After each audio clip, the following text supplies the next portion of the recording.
He ruined my sister's only birth experience, so I made sure he'd never forget her. What would you do if someone stole your sister's most precious moment? I never thought I'd have the chance for revenge, but fate had other plans. My name is Lily, and this is the story of how I got even with the man who betrayed my sister, Emma. It all started when Emma was 22 and pregnant with her boyfriend, Jake's baby. They'd been together for 4 years and were excited to start a family. But as the pregnancy progressed, things took a turn for the worse. Emma's pregnancy was brutal. She suffered from severe morning sickness, constant pain, and gestational diabetes. Jake, instead of being supportive, grew irritated with her complaints. "Your body is built for this," he'd say. "It can't be that bad." As Emma's due date approached, Jake's parents became fixated on the idea of the baby being born on Valentine's Day. They even suggested naming him Valentine or Valentino. Emma hated the idea, thinking it was tacky and would lead to bullying. Jake seemed to agree with her, but I should have known better.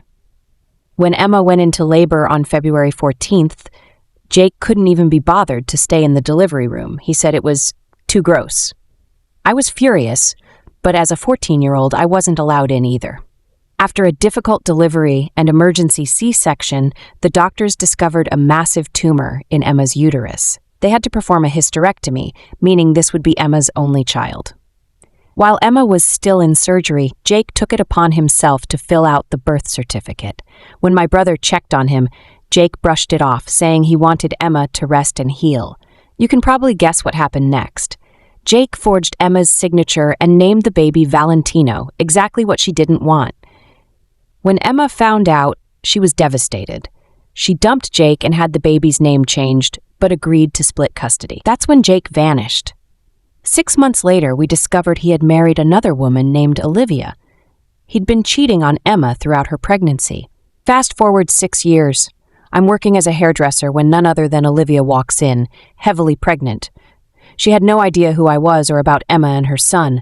As we chatted, Olivia mentioned they were struggling to choose a name for their baby girl.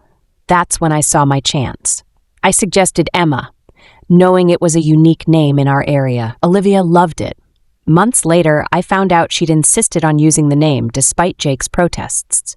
Now, every time he looks at his daughter, he's reminded of the woman and son he abandoned. It's been years since then.